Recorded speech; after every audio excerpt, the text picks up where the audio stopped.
What is up, ladies and gentlemen? I'm Sonic the Hedgehog here, and I'm back for some more of yet again for the likes of the Mexi Toys videos. Ladies and gentlemen, welcome back for some more of Let's Play of SpongeBob SquarePants Battle for Bikini Bottom for the Nintendo GameCube, PlayStation 2, and Xbox specifically. So last time we have managed to get things started by simply able to explore around inside SpongeBob's pineapple house, and also we managed to able to explore around the rest of the hub world of the Bikini Bottom itself. And SpongeBob, did you somehow manage to get the eyeball to stick it out? Oh jeez, don't ever do that again. Anyway, so yeah, today for this episode in particular is the fact that we're about to be getting things started with the first world in this game, which appears to be Jellyfish Fields, the most iconic moment in the forms of in the entire SpongeBob universe, which, to be expected at this point. Ah, the rolling green hills of Jellyfish Fields, a place to experience nature at its most raw, and sometimes a bit tender from the stings.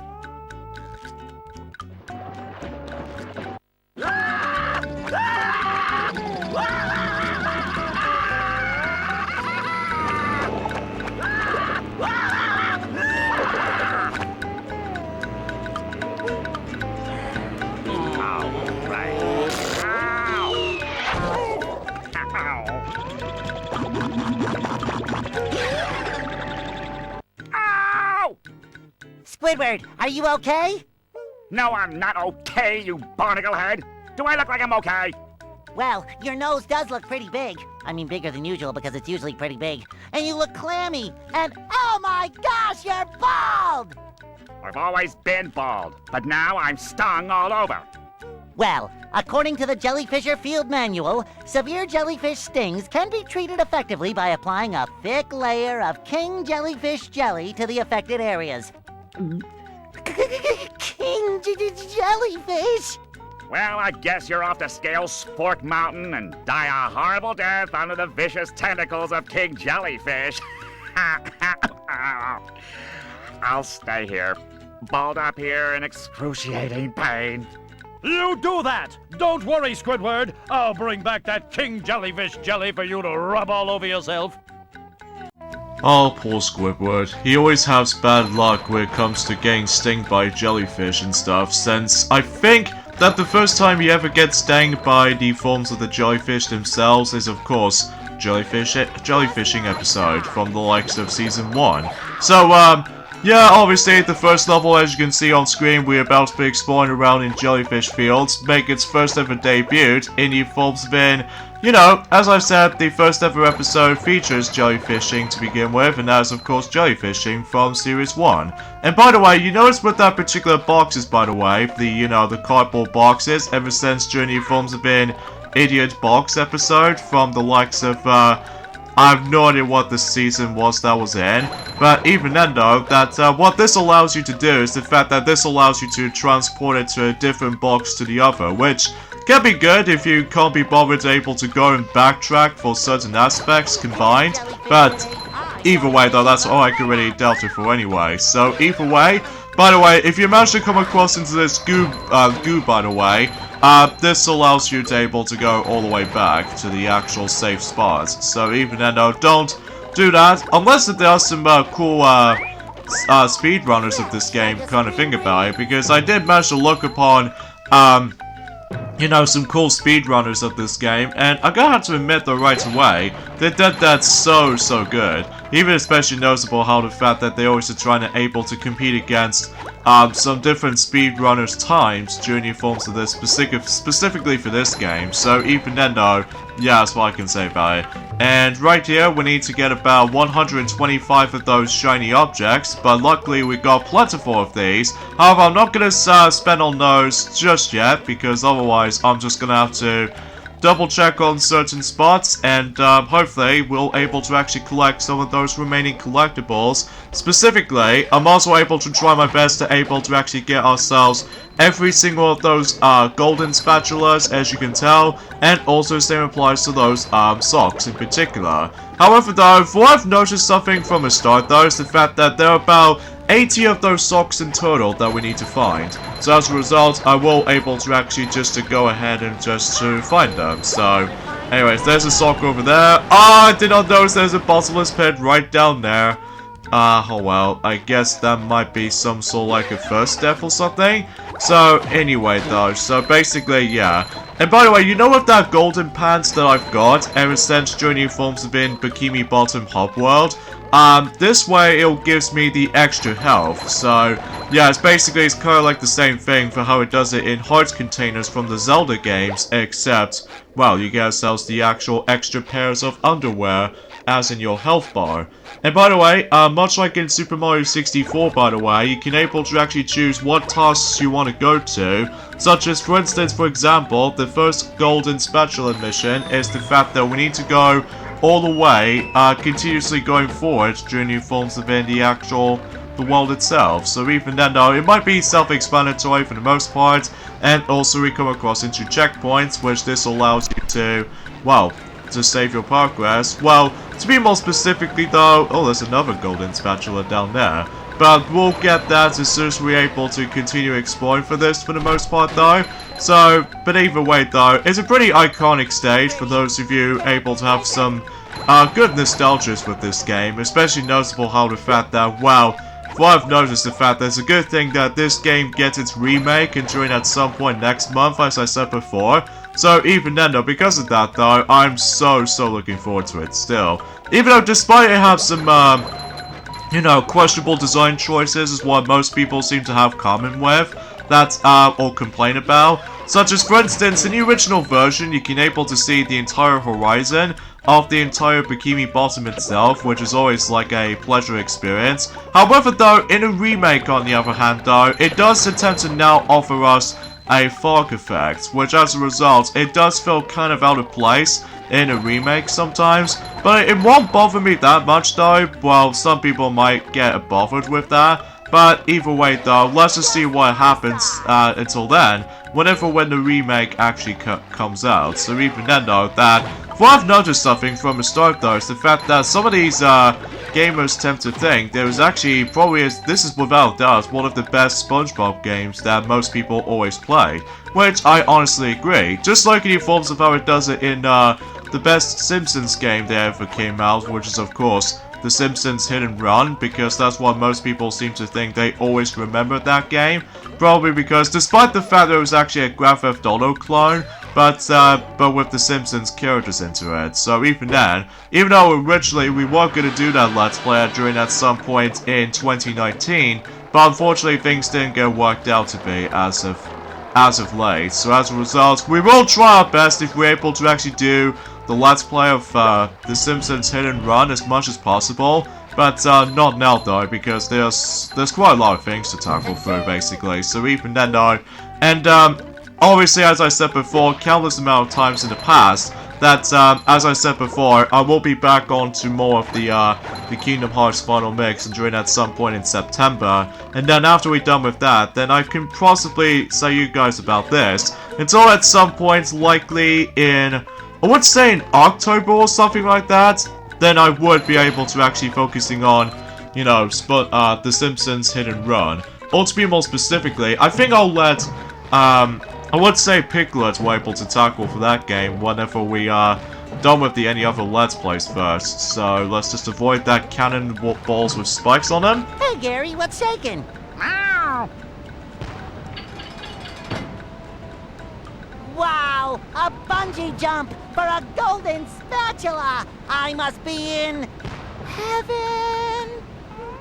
Oh yeah, so eventually at this point, for the sake of this level, is the fact that sometimes we're able to come across into ourselves the bungee hook. So as a result, what do I just... I accidentally just fall off like nothing else. Luckily though, you do have infinite lives in this game, which is very generous with us, because otherwise, then it will be kind of unfair if you manage to able to have yourselves extra life system. Unlike the other game, which is of course SpongeBob SquarePants Super Sponge for the PlayStation 1, I think that game does have extra lives or something like that. So I think I must be able to think about that. So yeah, there's the first golden spatula that we've got in this world, which you know, appears to be inspired by the bungee jumping. So yeah, that's actually pretty cool. And yeah, just like in Sonic Adventure 2 in Green Forest, if I recall, that you can actually hold down the A button or the X button on the PlayStation consoles, then basically you would be able to go down further until you're able to grab something. So yeah.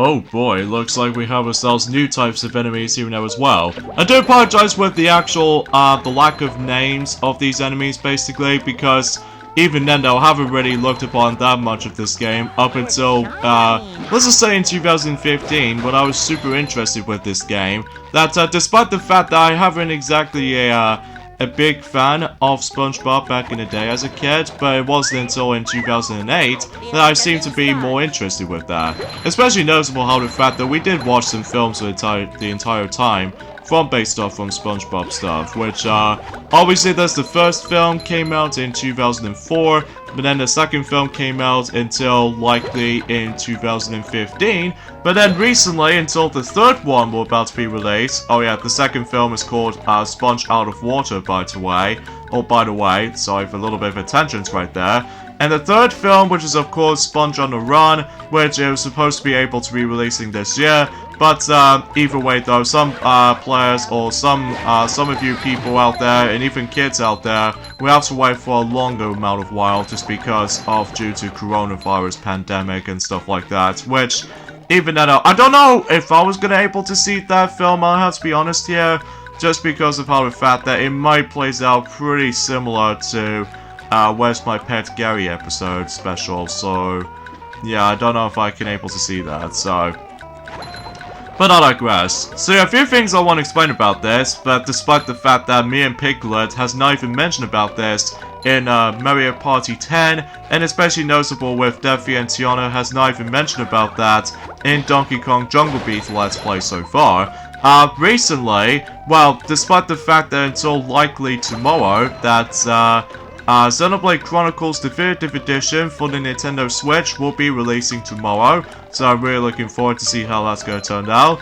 And also, some new things has been happening out of nowhere. First of all, let's talk about the forms of the new Lego sets for the Lego Super Mario thing. And that will have to be new power-ups for, you know, the Lego Super Mario. Which we have ourselves 4 power-ups for that, specifically for that pack. There was, obviously we have the iconic Fire Mario. And also we got ourselves, Propeller Mario from New Super Mario Bros. Wii / New Super Mario Bros. U. And also we've got Cat Mario from Super Mario 3D World. And finally, Builder Mario from Super Mario Maker 1 and Super Mario Maker 2. So yeah, it's pretty cool though. And the actual power-ups does have some different effects in journey forms of depending on what stipulations of how this is going. Like for instance, for example, if you're trying to able to put in Fire Mario costume on, if you're trying to use the some sort of like a gyro sensing, basically this allows Mario to shoot out some fireballs, just like in the normal games. And also, if you manage to switch over to Propeller Mario, then you get yourselves the ability to able to fly. You know, just like in New Super Mario Bros. Wii and New Super Mario Bros. U. And even don't forget Super Mario Maker, I would say the original game specifically, as well as the sequel as well. And also we have, if you switch it over to Cat Mario, where if you try to climb up to any wall, just like in 3D World and even Super Mario Maker 2, then you can able to actually climb onto walls and stuff like that, which is pretty cool. And finally, pretty much the most satisfying power-up in the whole entire LEGO Super Mario set, now will have to be by the forms of Builder Mario, which this allows you to able to perform a ground pound kind of effect. Like if you try to let Mario go higher, and then ground pound at the same time, and then that way you would able to pull off some devastating ground pounds, which I will say, it is pretty satisfying. But I don't know if I might able to try to get those, to be honest with you, because it's all cost about quite a lot of money if you're trying to able to purchase some sets, including Mario himself. But then again, we'll see what happens until that future comes in times and stuff. I have no idea how do I explain things, I have to be honest here, because again, there's not much else I can discuss upon this. So, oh really? I managed to destroy that thing, and as a result, I died during the forms of that specific enemy. Oh jeez, that was underwhelming. And speaking of which, I don't know if the full death will able to be counted as the first death of the playthrough, but luckily though, as I said before, this game has infinite amount of lives, so yeah, you can die as many times as you want, despite the fact that you might as well able to actually be cautious with certain, you know, platforming challenges until likely for later. So, I think we're pretty much done for the most of it around here, and I think let's go ahead and explore around onto the second part of this world, which appears to be the Jellyfish Caves, and then hopefully we should able to continue the rest. Wow! Mermaid Man! I have all your comics and toys and mail! Huh? What? Oh, yeah, it's that Sponge kid. And now, what was I supposed to tell you? That Patrick is surrounded by robots and needs my help! Huh? Oh, no. I think it had something to do with massaging my feet. Well, if massaging your feet will save Patrick, then massage I must! Help! They're making me hit myself! Massaging your feet isn't working. I think I'd better try a more direct approach. By clipping my toenails? Here I come, Patrick! And yes, if you see that right there, for Mermaid Man, he does have his voice replacement, just like Mr. Krabs in this game. And fundamentally speaking, is that both those characters voice the exact same actor as in the forms of it for the sake of this game.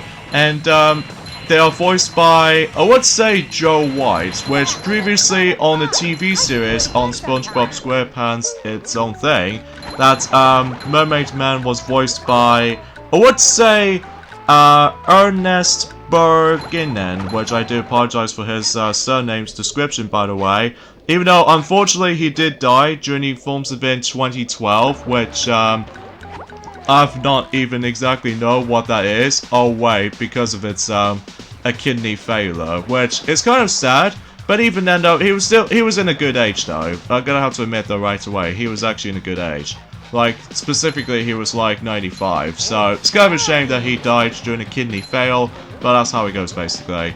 But even then, though, he does manage to do the voice of Mermaid Man in the, well, specifically the mainly focused Mermaid Man and Barnacle Boy episodes. Mainly with, the one that started it all in, Series 1 and stuff like that. Even though, surprisingly enough, is the fact that Series 1 does manage to contain both SpongeBob's, no, what's what I'm trying to say?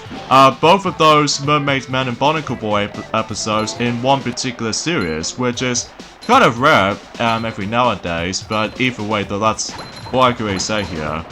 So, another thing I want to discuss upon, and that was the fact that's the most exciting thing out of nowhere, and that was the fact that recently, that the new Paper Mario game has been officially announced during about, I would say for about 2 weeks ago, actually, that I suppose that me and Piglet has totally forgot about to mention about that, and that was the fact that we have ourselves our brand new Paper Mario game coming to the Nintendo Switch at long last, and it appears to be Paper Mario the Origami King.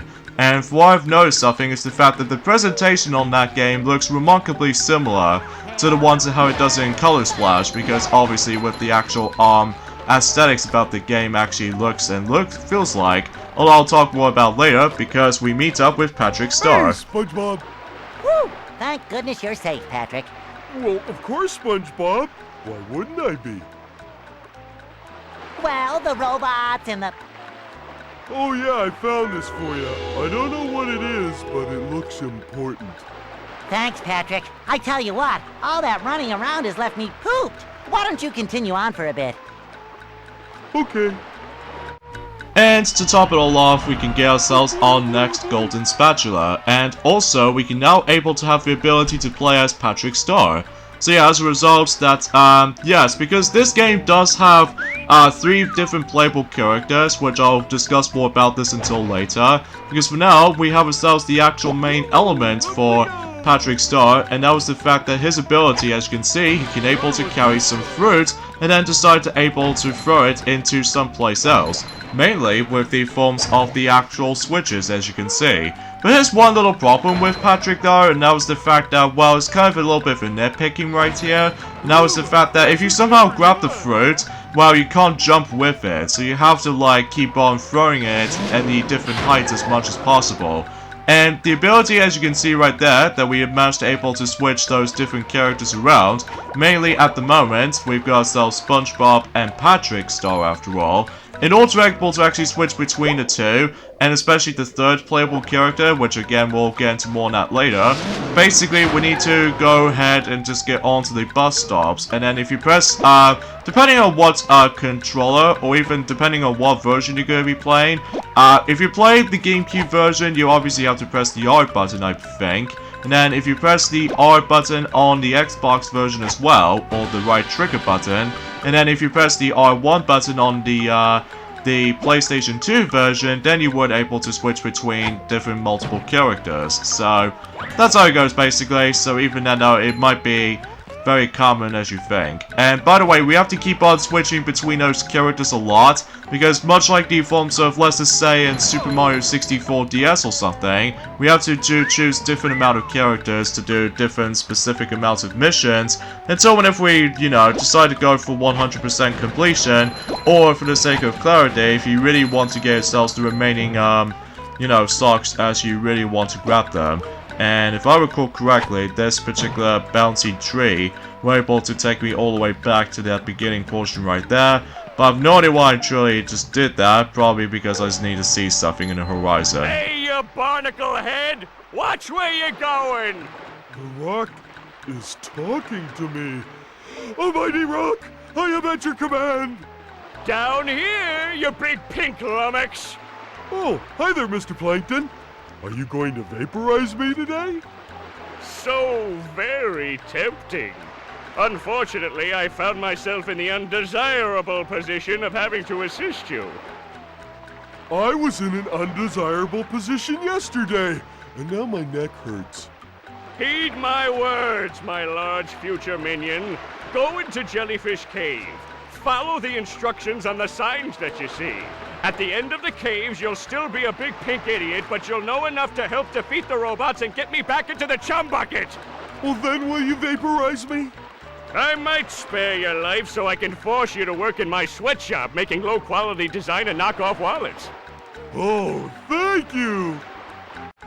Okay, so now we need to activate the actual switch, which in order to do that, we have to just basically, when you jump in midair, you press the circle button to do a little bit of a stomach stomp, and then that way we would be able to actually activate the actual gate to open, so that way we can able to explore around inside the cave as we go along. So, yeah, that seems very simple and self-explanatory and stuff like that.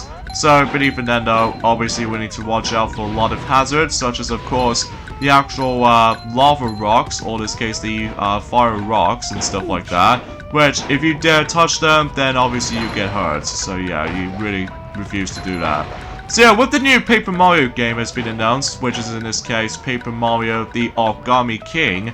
As I said before, the presentation on that game looks remarkably similar to, you know, Color Splash in between. Except a notable difference being is the fact that, well, it's obviously on the Nintendo Switch, of course. And also about the fact that, well, it does have some different kind of stuff in between. I have no idea why I'm truly saying this right now. But obviously it does have some cool bits to it, such as like the story is now involved around the forms of how the fact that Bowser's now got folded and stuff like that. And it appears to be by the forms of this new threat in town called, I would say King Origami or something like that. But then again, I haven't really looked upon any actual specific details on that stuff. But, however though, he does have himself his daughter of hers by the forms of Olivia, which seems very similar to Crystal from you know, let's just say in Sticker Star, but except the fact that, well, let's not get ahead of ourselves at this point. So yeah. Yeah, this is what I mean right there. You really can't able to actually just to carry the fruit while jumping, because you're gonna have to able to just keep on throwing some of the watermelon bombs, as you can see right there, or in this case watermelons in general for that matter, so that way you would be able to actually just keep on doing that a lot. Especially noticeable whenever we get onto the later puzzles of this game, or to be more specifically the later challenges throughout. You're gonna have to do this a lot, so yeah, I just want to keep things out. So especially noticeable how the fact that whenever we get onto the actual like the highest heights as much as we could, then well, I'll explain more about this until later. So anyways though, and the battle system in Origami King, it might actually be something a little bit new that we have not seen yet. But it might actually be some sort of like a throwback to the original game. Well, to be more specifically, the original Paper Mario game, as well as the 1000-Year Door.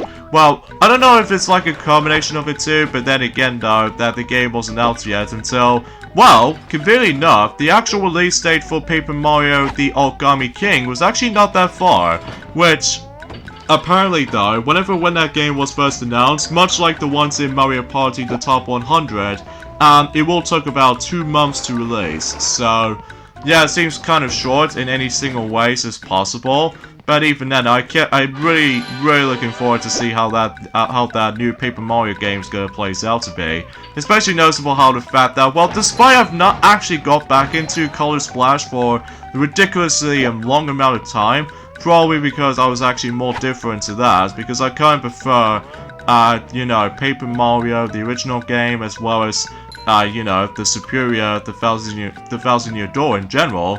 So I'm sure most people already know about this at this point. Yeah, but if you see some segments like these right here, obviously we can't able to actually just to reach up from there. But if you see that little finger cursor, as you can say, this actually represents that you're gonna have to aim for it. Which, luckily, thankfully though, at least we got that feature. I'm not exactly sure if it will able to actually feature that particular, you know, the finger pointing. What the?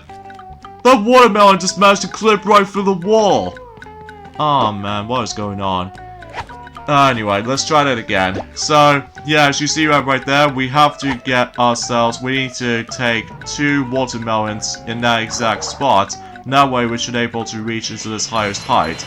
Oh yeah, some cool aspects in these certain walls like these. That's how we have to go all the way down to the slides, and then that way we can able to grab some more, what else? Some more shiny objects. So yeah, that's pretty cool. And plus, it always reminds me of Super Mario 64 as well. But even then, that's all I can really think about it. And also we got a checkpoint right there, so that's pretty cool stuff. And, oh yeah, now we can able to utilize with those little frozen cubes, which you can only do this with Patrick, by the way, because unlike SpongeBob, he doesn't seem to do that kinds of stuff. But usually for SpongeBob though, we'll explain more about him until likely in the future, because from now on though, Patrick is the only one who can able to carry certain objects. So yeah, I guess I'm afraid to tell you for this point, guys, I think we're gonna have to end things off here. So join me next time on Let's Play SpongeBob SquarePants Battle for Bikini Bottom. It's the fact that we're gonna be miles able to finishing up with the forms of Jellyfish Fields as soon as possible. So see you guys until on next Monday. Later, fellas.